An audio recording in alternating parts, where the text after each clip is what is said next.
سلام الله عليكم يا رجال. هذه الأبيات للقيادة الحكيمة الثلاثة الأحرار. قلت فيها: يا قيادة شرعيتنا طال صبر الجيش طال،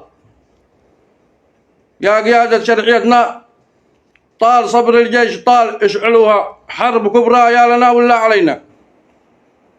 10 أعوام والنشا ما جالس بين الرمال، ما تقدم فرد واحد أو على الحوثي غزينا.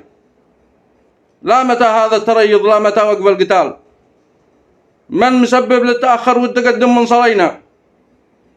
اليمن قد ضاق حاله في جنوبه والشمال، من باطل الحوثي وحلفه ذي لأجله قد أتينا.